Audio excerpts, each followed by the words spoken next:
De la tarde con 5 minutos y como todos los miércoles, como cada semana, le damos la bienvenida al maestro Carlos Aguilar, quien siempre nos trae temas interesantes. ¿Cómo estás, Carlos? Alfredo Mexi, muy buena tarde. Qué gusto estar aquí en Presencia Universitaria y, por supuesto, saludar a las audiencias de este noticiario. Hoy, en Noticias Creativas, hablaremos de las lecciones que, de acuerdo con Jorge Tirso, ha dejado la cobertura informativa de los sismos en México. Referir a mediados de septiembre en este país y a medios de comunicaciones, pues recordar cómo se ha hecho frente desde la información y las noticias a estas tragedias de 1985 y 2017, y en particular hace casi ya 7 años, pues dejó 3 lecciones esta parte informativa. Y en relación a las audiencias podemos referir la más importante, buscar periodistas o en la cobertura informativa, evitar la monofuente en el proceso de información y toda declaración de autoridades que deba ser verificada. Esto es una de las lecciones que Jorge Tirso nos señala. Recordamos aquel episodio del mito de, entre comillas, Frida Sofía, que se construyó por varios medios televisivos, impresos y radiofónicos en el país hace casi 7 años, y que se escudaron principalmente en la televisión sobre las declaraciones del entonces secretaria de Marina, ¿no?, integrantes de esta secretaría. Entonces hay que evitar esta parte de monofuente y tratar de contrastar datos, información, para también evitar el juego emocional, como fue el caso, o de las emociones de muchos televidentes hace casi 7 años. Vemos imágenes que consigue la producción del noticiario, para que nos sigan a través de redes y en televisión, de lo que han sido los sismos hace 7 y hace pues ya más de 30 y van a ser ya algunos más de 30 años, 1985, de esas tragedias que sobre todo afectaron a la Ciudad de México, y en el caso de hace 7 años, primero en el sur del país, el 7 de septiembre.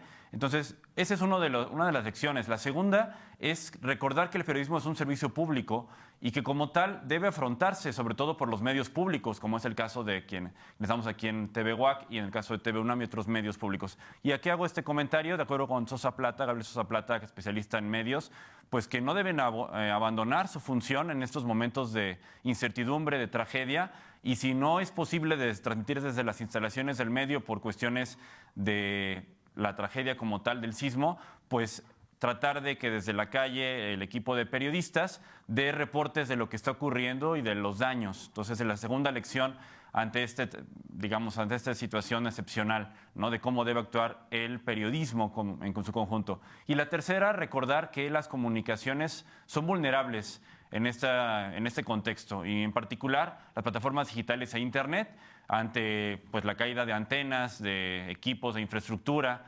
producto de lo que daña un sismo, más de 6 puntos en la escala de Richter, pues recordar y hacer frente a esta situación, tratando de proveer de información, ni escasez ni hiperabundancia, sino información necesaria que requiere el público y que se pueda verificar para que las audiencias tengan elementos para hacer frente de la información pública, que debe ser, pues ahora sí que corroborada y dada a conocer por los medios de comunicación ante este tipo de situaciones que han ocurrido en México, sobre todo una fecha como el 19 de septiembre. Eso es lo más importante hoy de Audiencias Creativas, Alfredo Mexi. Así es, Carlos, un papel fundamental, central, en el que se convierte el periodista justamente en una tragedia como la que se vivió en 1985. Algunos nos tocó muy pequeños a lo mejor, pero verlo, vivirlo.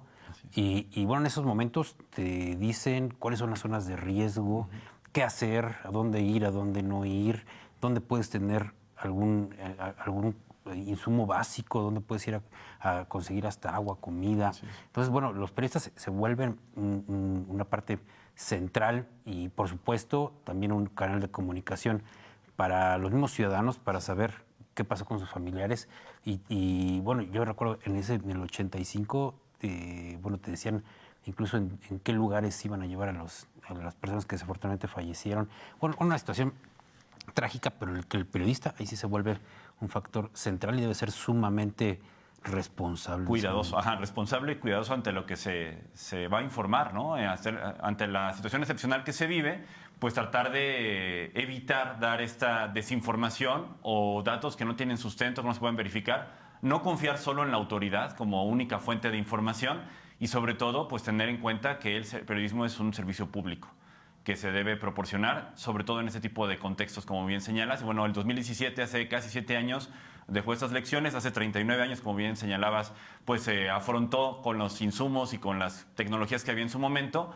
Y pues hace 7, lo que nos dejó hace 7 es que se enfrenta uno a la hiperabundancia, pero de esa hiperabundancia de información, bueno, habrá que también seleccionar y saber cuál sí tiene el sustento suficiente y cuál solo contribuye a generar o pánico, miedo o algún cúmulo de emociones, como fue este caso que mencionaba hace un momento y que pues se recuerda a 7 años de distancia como lo que no se debe hacer desde el periodismo. Así es, Carlos. Pues bueno, ahí está entonces este interesante tema. Muchas gracias por estar con nosotros. No, gracias a ustedes y que pasen buena tarde. Gracias.